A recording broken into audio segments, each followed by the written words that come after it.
வணக்கம் மாணவர்களே. இப்போ நம்ம இந்த வீடியோவில் வந்து 8ஆம் வகுப்பு தமிழ் பாடத்தில் இயல் 3 புத்தியை தீட்டுங்கிற பாடத்தில் இருக்கிற புக் பேக் 1 வேர்ட்ஸ் அப்புறம் கொஸ்டின்ஸ்க்கான ஆன்சர்ஸ் தான் வந்து பார்க்க போகிறோம். இதற்கான 1 வேர்ட்ஸ் கொஸ்டின்ஸாக நமக்கு 51வது பக்கம் இருக்குது. 51வது பக்கம் எடுத்துக்கோங்க. 51வது பக்கம் மதிப்பீடு கொடுத்துருக்காங்களா? அதில் ஃபஸ்ட்டு, என் நண்பர் பெரும் புலவராக இருந்த போதும் டேஸ் இன்றி வாழ்ந்தார். ஆன்சர் அகம்பாவம், ஆவண்ணா ஆப்ஷன். அடுத்து இரண்டாவது, கோயிலப்பா என்னும் சொல்லி பிரித்து எழுத கிடைப்பது. ஆன்சர் கோயில் கூட்டல் அப்பா, இ ஆப்ஷன். அடுத்து பகைவன் கூட்டல் என்றாலும் என்பதனை சேர்த்தெழுத கிடைக்கும் சொல். ஆன்சர் வந்து பகைவன் என்றாலும், ஆவண்ணா ஆப்ஷன் குறிச்சுக்கோங்க.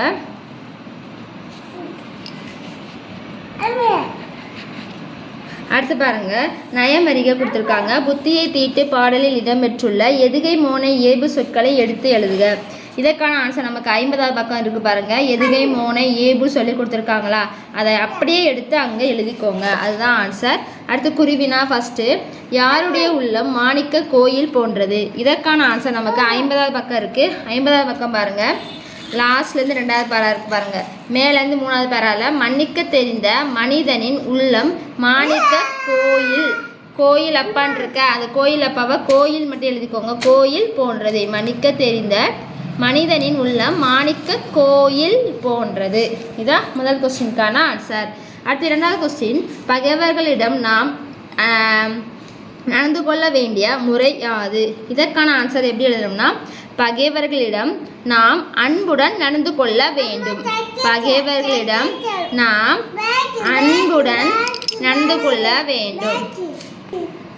பகைவர்களிடம் நாம் அன்புடன் நடந்து கொள்ள வேண்டும். நாம் கருத்து அன்புடன் எழுதிக்கோங்க, நடந்து கொள்ள வேண்டும். இது வந்து 2வது கொஸ்டினுக்கான ஆன்சர். அடுத்து சிறுவினா, புத்தியை தீட்டி வாழ வேண்டிய முறைகளாக கவிஞர் கூறுவனையாவே.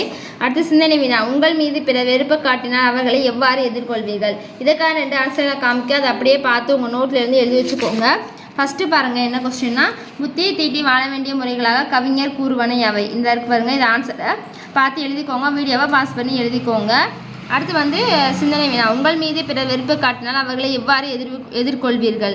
இதற்கான ஆன்சரை பார்த்து உங்கள் வந்து புக்கில் வந்து எழுதிக்கோங்க. இப்போ நம்ம புத்தியை தீட்டுங்கிற பாடத்துக்கான ஆன்சர்ஸ் பார்த்துட்டோம். நெக்ஸ்ட்டு அடுத்த வீடியோவில் இந்த இயல் 3 இருக்கிற உடனடிக்கான ஆன்சர்ஸ் பார்க்கலாம். தேங்க்யூ.